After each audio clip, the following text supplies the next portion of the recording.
जी ने कहा, सत्संग में कहते हैं ना कि भाई माला जो होती है जबकि आप गले में भी डाल सकते हो, या गले में तुलसी की माला डाल के रखो, रुद्राक्ष की माला डाल के रखो, है तो यमदूत फटकते नहीं है पास में। सर्व दुख हारनी, सभी दुखों के प्रभाव कुछ ऐसा बनता है, छोटी छोटी बातों में इम्प्रेस नहीं होते, छोटी छोटी बातों में जल्दी से विक्षिप्त नहीं होते।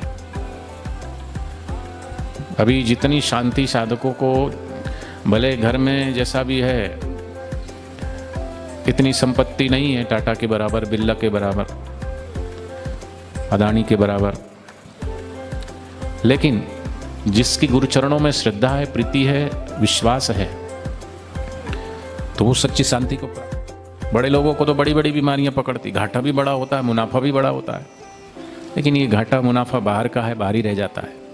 वास्तविक मुनाफा तो ये है कि बस भगवान नाम जपते जपते जपते जपते।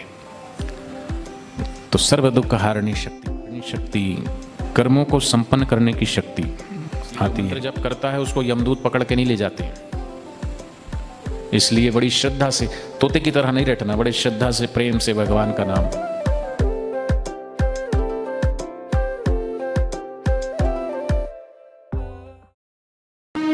जो बच्चे मंत्र जप करते हैं उनको लिए मैंने बताया था कि 18 प्रकार के लाभ उनको होते हैं, और गुरु मंत्र के जप से फिर कुछ शक्तियां भी उत्पन्न होती हैं। लेकिन रामकृष्ण परमहंस ने विवेकानंद को सावधान किया था, क्योंकि उनको भी बहुत सारी शक्तियां आ गई थी। बापूजी को भी बचपन में रिद्धि सिद्धि मिल गई थी। तो पहली शक्ति आती है भुवन पावनी शक्ति। जो नाम की कमाई करने वाले संत जहाँ जाते हैं, जहाँ रहते हैं,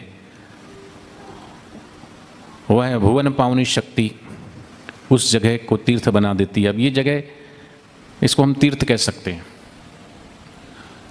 और ऐसा वर्णन शिव पुराण में भी आता है, और पद्म पुराण के जो शिवखंड है, शिव गीता है, गुरु गीता है, उसमें भी लिखा है, आप सब पढ़ते होंगे, काशी क्षेत्रम निवासस्य जानवी ही चरणोदकम गुरु विश्वेश्वर साक्षात तारकम ब्रह्म निश्चया।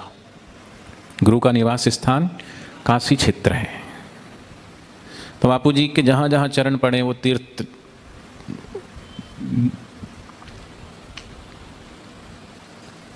बन गए हैं। अभी लोग वहाँ आते हैं, सतत जप करते हैं।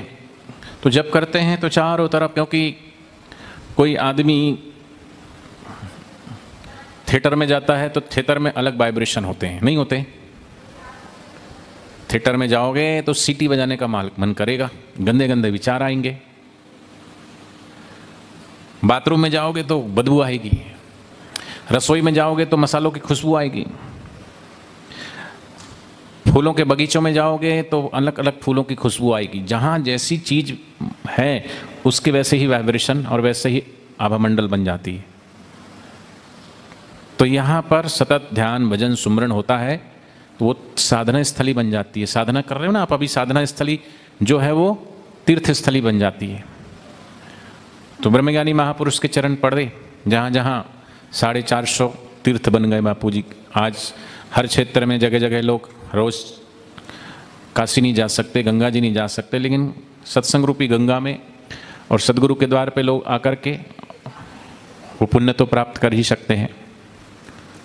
तो ये मंत्र, गुरु मंत्र जो मिला है, गुरु मंत्र के जप से उत्पन्न 15 शक्तियों में पहली शक्ति है भुवन पावन शक्ति। दूसरी शक्ति है सर्व व्याधि नाशनी शक्ति, सभी रोगों को मिटाने की शक्ति। जयपुर में एक साधक, उसको कैंसर था। उसने दीक्षा भी नहीं ली थी। तो एक दिन कहीं से कोई उसे ऋषि प्रसाद पकड़ा गया, तो ऋषि प्रसाद में लिखा था कि दीक्षा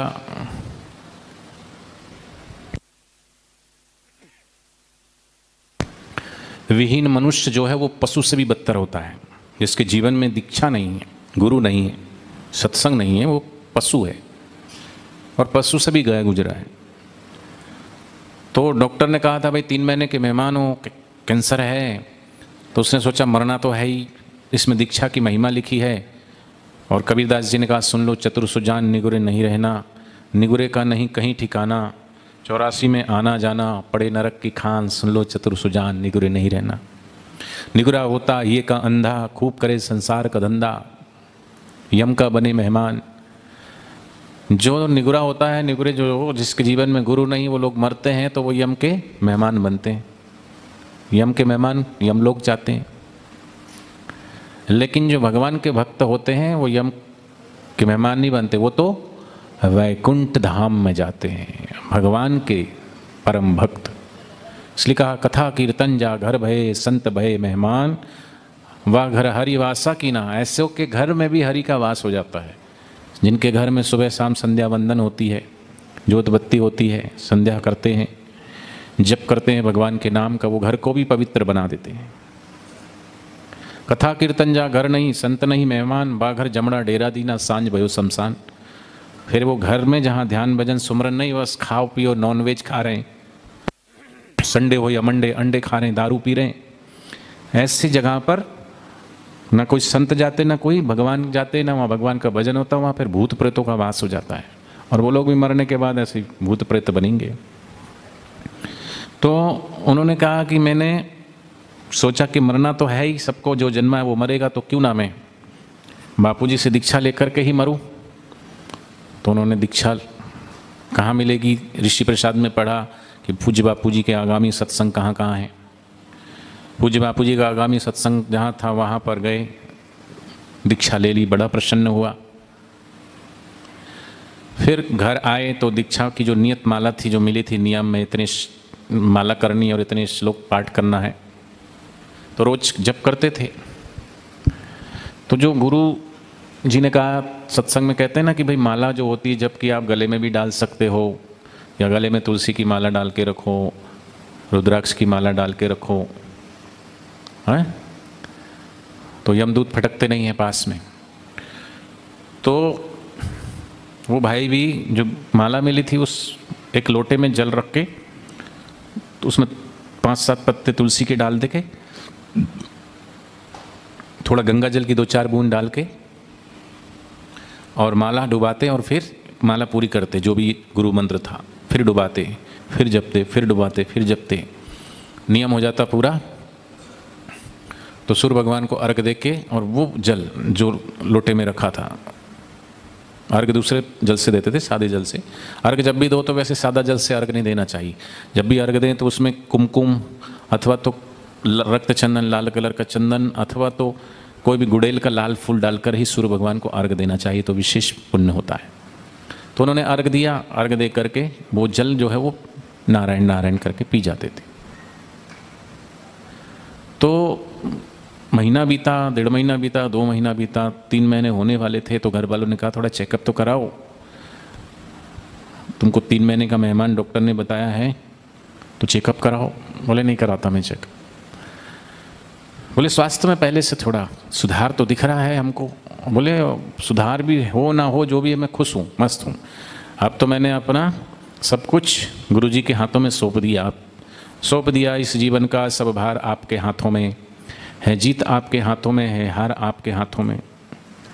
चाहे सुख दे या दुख, चाहे जन्म दे या मृत्यु, सब तेरे हाथों में है। ऐसा कह के फिर भी घर वालों के आग्रह से बार बार आग्रह किया, तो उन्होंने चेकअप कराया तो नॉर्मल, बिल्कुल रिपोर्ट नॉर्मल आई। उनको भी विश्वास नहीं हुआ, डॉक्टर को भी विश्वास नहीं हुआ। तो डॉक्टर ने कहा कि तुमने कहीं से कोई औषधि ली? उन्होंने कहा नहीं। बोले ऐसा हो ही नहीं सकता, कोई ना कोई औषधि तो अवश्य ली है। वो माने ही ना। अंत में उन्होंने कहा भाई औषधि तो ली है। हाँ मैंने कहा था ना ली होगी। बोले पर ये बाहर की औषधि मैंने नहीं ली। बोले औषधि मैंने ली है, गुरु मंत्र की दीक्षा ली है और प्रभु के नाम की जप की औषधि में पीता हूँ। राम नाम की औषधि खरी नियत से खाए, अंग रोग व्यापे नहीं भव रोग मिट जाए। वो मैं गुरुदेव से मैंने मंत्र की दीक्षा ली और वही जपता हूँ और वही जल पीता हूँ, वही मेरी औषधि है। तो उस औषधि के जल से ही कैंसर उनका ठीक हो गया। तो ये भगवान नाम जप की शक्ति है कि सर्व दुख हारणी शक्ति, सर्वव्याधि नाशनी शक्ति, सभी रोगों को मिटाने की शक्ति भी उसमें आ जाती है। लेकिन सिर्फ रोग मिटाने के लिए जप करें नहीं, सबसे अच्छा शरीर का रोग मिट भी गया तो फिर भी एक ना एक दिन मृत्यु तो आएगी और शरीर को ले जाएगी। जो जन्मा है सो मरेगा, कोई आज मरेगा, कोई कल मरेगा, कोई कभी मरेगा, क्योंकि जिसने जन्म लिया वो मरेगा। लेकिन सदगुरु कहते हैं मरो मरो है जोगी मरो, पर ऐसा मरो, मरो मरो सबको कहे मरना ना जाने कोई, एक बार ऐसा मरो कि फिर दोबारा ही जन्म ना होए। तो मरना है तो सदगुरु के चरणों में मर जाओ, एक बार जीते जी मरो, एक बार जीते जी मर के देखो। इसलिए बापू जी कहते जीते जी मर के देखना है तो जीते जी मुक्ति साहित्य पढ़ो, ईश्वर की ओर किताब पढ़ें। तो सर्व व्याधि नाशनी शक्ति जप से प्रकट होती है। तीसरी सर्व दुख हारणी, सभी दुखों के प्रभाव कुछ ऐसा बनता है, छोटी छोटी बातों में इम्प्रेस नहीं होते, छोटी छोटी बातों में जल्दी से विक्षिप्त नहीं होते। अभी जितनी शांति साधकों को, भले घर में जैसा भी है, इतनी संपत्ति नहीं है टाटा के बराबर, बिरला के बराबर, अदानी के बराबर, लेकिन जिसकी गुरुचरणों में श्रद्धा है, प्रीति है, विश्वास है, तो वो सच्ची शांति को प्राप्त होता है। बड़े वो लोग नहीं होते जिनके सिर पे हीरे जड़े होते हैं, बड़े वो लोग नहीं होते जिनके सिर पे हीरे जड़े होते हैं, बड़े तो वो लोग होते हैं जिनकी श्रद्धा प्रीति गुरुचरणों से जुड़ी होती है। और आप सबकी गुरुचरणों से जुड़ी हुई है, इसलिए आप बड़े हो और बड़ी टेंशन भी नहीं है आपको। बड़े लोगों को तो बड़ी बड़ी बीमारियां पकड़ती, घाटा भी बड़ा होता है, मुनाफा भी बड़ा होता है, लेकिन ये घाटा मुनाफा बाहर का है, बाहर ही रह जाता है। वास्तविक मुनाफा तो ये है कि बस भगवान नाम जपते जपते जपते जपते तो सर्व दुख हारणी शक्ति उत्पन्न होती। चौथी बात, कलिकाल भुजंग भय नाशनी शक्ति, कलयुग के दोषों को हरने वाली शक्ति। और कलयुग में बहुत सारे दोष हैं, बात बात पर झूठ बोलना, आँखों के द्वारा पाप होता है, कानों के द्वारा भी पाप होता है ना, ना खाने योग्य अभक्ष भोजन कभी खा रहे हैं, कभी ना सुनने योग्य शब्द सुन रहे हैं, ना बोलने योग्य शब्द बोल रहे हैं। तो पग पग पर पाप भी होता है इस कलयुग में। तो कलयुग के दोषों को हरने वाली जो शक्ति है वो भगवान का नाम, उससे जो शक्ति उत्पन्न होती है। भय नाशन दुर्मति हरन, कली में हरि को नाम, निस दिन नानक जो जपे सफल हो वही सब काम। कलयुग केवल नाम आधारा, सिमर सिमर नर उतरे ही पारा। तो जिसको गुरु से दीक्षा में भगवान का नाम मिल गया वो बड़ा भाग्यशाली है। पांचवी बात, नरक उद्धारणी शक्ति, नार की दुखों या नार की योनियों का अंत करने वाली शक्ति है। भगवान नाम जो जपेगा, अजामिल ने, जैसे अजामिल का वर्णन आता है रामायण में।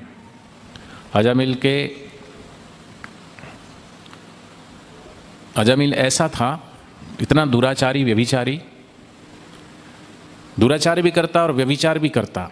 और व्यभिचार ऐसा था नहीं बेचारा, पहले बड़ा सज्जन था, गुरु के द्वार पे रहता था, गुरु की द्वार की सेवा करता था, लेकिन एक बार गुरु की आज्ञा की अवहेलना कर दी। क्योंकि गुरु जी ने कहा था कि जब भी तुम यहाँ से घर जाओ तो नगर के बीच में से कभी मत जाना, नगर के बाहर से जाया करो। अभी भी कई ऐसे साधु लोग होते हैं जो अपना निवास शहर से बाहर रखते, जंगलों में रखते, कभी शहर में। जैसे भगवान रामचंद्र जी ने 14 वर्ष का व्रत लिया था। क्या व्रत लिया था कि वो किसी नगर में नहीं रुकते थे, किसी गांव के अंदर प्रवेश नहीं करते थे, पर्ण कुटीर बनाकर बाहर ही रहते थे। तो एक बार फिर अजामिल जो है गुरु की आज्ञा की अवहेलना करके नगर के बीच से चला गया और वहाँ कोई दुराचारी वैश्य से दुराचार कर रहा था, वो आँखों के द्वारा उसके भीतर घुस गया। इसलिए संत बार बार कहते कि देखने में सावधान है, ऐसा दृश्य कभी मत देखो, कभी न कभी वो संस्कार फूटते हैं और फिर वो हमको प्रभावित करते हैं। वो एक बार ही देखा उसने और धीरे धीरे धीरे धीरे उसके अंदर इतना वो सब चीज़ें दुराचार की आ गई, शराब भी पीने लगा, ना करने योग्य गंदे कार्य करने लगा और धीरे धीरे धीरे धीरे जो है इतना पापरत हो गया, लेकिन गुरु के द्वार की सेवा की थी, इतनी पुण्याई तो थी। तो कहते एक बार फिर संत उसके घर पर आए थे, वो तो था नहीं घर पे। जब वो आया वापस, देखा संत थे, तो उन्होंने कहा महाराज अपना भला चाहते तो अपना दंड कमंडल और झोली झंडा उठाओ और भाग जाओ, नहीं तो इनको भी मैं रख लूँगा और तुमको भगा दूंगा। बोले हम जा रहे हैं लेकिन एक वचन दो। बोले क्या? बोले तुम्हारे घर में तुम्हारी स्त्री गर्भवती है और उसके पे जो भी बालक जन्म लेगा उसका नाम तुम नारायण रखना। क्या नाम रखना? नारायण। तो उसने मान लिया आज्ञा। अब वो नारायण, उसके बेटे का नाम था नारायण। नारायण पुकारते पुकारते इतना उसका पुण्य हो गया कि जब उसकी मृत्यु हुई तो यमदूत आए, फिर कहा कि इसने भगवान के नाम का जप किया है, इसको छोड़ के आओ वापिस, ये नरक में रखने योग्य नहीं। और कहते हैं उसको जब लेके आए पुनः मृत्यु लोक पे, फिर जागा वो देखा, फिर उसने कहा कि मैंने अनजाने में ही मैंने अपने बेटे का नाम पुकारा नारायण नारायण, तो उस वजह से यमदूत मुझे छोड़ के गए। फिर उसने बड़ी श्रद्धा से भावना से भगवान की भक्ति की और मुक्ति को पाई। तो अजामिल का वर्णन आता है। तो नरक उद्धारणी शक्ति, नार की दुखों का या नार की योनियों का अंत करने वाली शक्ति भगवान के नाम में है। छठी बात, प्रारब्ध विनाशनी शक्ति, भाग के कुअंकों को मिटाने की शक्ति। कई बार हमारे प्रारब्ध में ऐसा होता है कि कुछ बड़ी विपदा और बड़ा संकट आने वाला होता है। मेरे को कई लोग बोलते थे आपका अल्प आयु योग है, अल्प आयु योग है, और हुआ भी ऐसा ही। हर कोई कहता था 20-21 की साल की उम्र में आपका शरीर शांत हो जाएगा, आप भगवान को प्यारे हो जाओगे। एक ने नहीं, दो ने नहीं, कईयों ने कहा। और घर पे था तब भी इस तरीके की विघ्न बाधाएं थोड़ी थोड़े आते ही थे, जानलेवा। तो आश्रम में मैं आया तो दो तीन साल के बाद ही पंजाब में जिस आश्रम में मैं रहता था वहाँ पर एक रात को आश्रम में कुछ ऐसे लोग घुस गए गलत मकसद से, रात के अंधेरे में, वैसे व्यासपीठ के नीचे में था। तो वहाँ पर एकदम से दबा लिया उन्होंने, खूब मारा, सिर फोड़ दिया, हाथ वाथ सब। लेकिन मेरे को था कि भाई मुझे चिल्लाना है किसी न किसी तरह से, ये ऐसे ना चले जाए, नहीं तो और नुकसान करेंगे आश्रम का। फिर कुल मिला के हमला हुआ और वो तो मुझे मार के ही गए थे मुर्दा समझ के। लेकिन जैसे वो निकले रूम से, फिर मैं भी निकला, फिर आवाज़ लगाई, फिर सब लोग दौड़ के आए, वो भाग गए। फिर डॉक्टर के पास ले गए, सिर पे 60 टाँके आए, उंगली फट गई, उंगली में भी एक टाँका आया। तो मैंने सोचा कि ये एक प्रारब्ध था। और कई लोग बोलते थे अल्पायु योग है, अगर मैं गुरु के द्वार पे नहीं होता तो शायद आज मेरा राम नाम सत्य हो गया होता। आज से 20-21 साल पहले की बात है। तो प्रारब्ध विनाशनी शक्ति, हमारे प्रारब्ध में भी अगर कुछ ऐसा अनहोनी लिखी है तो गुरु की करुणा, गुरु की कृपा से वो प्रारब्ध हमारा टल सकता है। 8वीं बात, कर्म संपूर्ति कारणी शक्ति, कर्मों को संपन्न करने की शक्ति आती है। नानक जी ने कहा ना, भयनाशन दुर्मति हरण कली में हरि को नाम, निस्दिन नानक जो जपे सफल वही सब काम। सब सफलता को देने वाली, सर्व वेद तीर्थादिक फलदायिनी शक्ति, सभी वेदों के पाठ व तीर्थ यात्राओं का फल देने वाली शक्ति। सुबह क्या बताया था मैंने? भगवान ने गीता में क्या कहा है?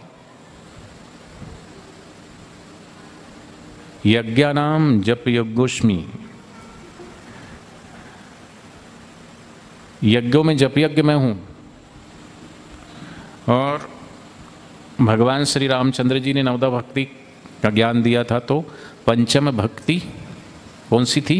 मंत्र जाप मम दृढ़ विश्वासा, पंचम भक्ति है वेद प्रकाशा। तो सर्व वेद तीर्थादिक फलदायिनी शक्ति, सभी वेदों के पाठ को और तीर्थ यात्राओं से जो फल मिलता है ना, वो फल मंत्र जप से प्राप्त हो जाता है। तीरथ नाए एक फल, संत मिले फल चार, सदगुरु मिले अनंत फल, कहते कबीर विचार। 10वीं बात, सर्व अर्थदायिनी शक्ति, सभी शास्त्र विषयों का अर्थ और रहस्य प्रकट कर देने वाली शक्ति। संत कालिदास हो गए, नाम सुना है ना, बोलो। वो कालिदास ऐसे बुद्धूत है कि यहाँ बैठे हैं और यहाँ से काट रहे हैं लकड़ी। सोचो ये डाली है और यहाँ बैठ के यहाँ काटेंगे तो यहाँ से कटेगी तो नीचे गिरेंगे कि नहीं, बोलो। ऐसे बुद्धूत है। लेकिन जब मंत्र जाप किया और मंत्र जाप के प्रभाव से ऐसा उनको ज्ञान प्राप्त हुआ, उन्होंने तीन शास्त्र लिखे। कितने? और आज भी पीएचडी की जाती उनके ग्रंथों पर। शकुंतलम, बहुत सारे ग्रंथ उन्होंने लिखे। तो सर्व अर्थदायिनी शक्ति, सभी शास्त्र और विषयों का अर्थ रहस्य प्रकट कर देते हैं। 11वीं बात, जगत आनंददायिनी शक्ति, जगत को आनंदित करने की शक्ति। बापूजी जब व्यासपीठ पे आते हैं तो कोई कहीं होता है, कोई कहीं होता है, और जैसे ही बापूजी व्यासपीठ पे आते सब लोग खिंच खिंच के आ जाते हैं। नहीं आते? देखा ना तुमने? बोलो ना। और बापूजी एक नज़र सब पे डालते हैं तो सबको आनंद आता है। नहीं आता? अद्भुत आनंद आता है जब होते हैं सदगुरु के दीदार, तभी तो दौड़े दौड़े आते हैं दूर दूर से नर और नार। तो सदगुरु के हाजिरी मात्र से। 12वीं बात, अगति गतिदायिनी शक्ति, दुर्गति से बचाकर सदगति कराने की शक्ति मिलती है मंत्र जप से। इसलिए जो मंत्र जप करता है उसको यमदूत पकड़ के नहीं ले जाते। इसलिए बड़ी श्रद्धा से, तोते की तरह नहीं रटना, बड़े श्रद्धा से प्रेम से भगवान का नाम। बापूजी करवाते थे ना, मधुर मधुर नाम नहीं करवाते थे? कर ले 2 मिनट कीर्तन। भयनाशन दुर्मति हरन, भयनाशन दुर्मति, कली में हरि को नाम, निस दिन नानक जो जपे, सफल हो वहीं सब काम, सफल हो वहीं सब काम। तो अभी अपन कीर्तन करेंगे। तो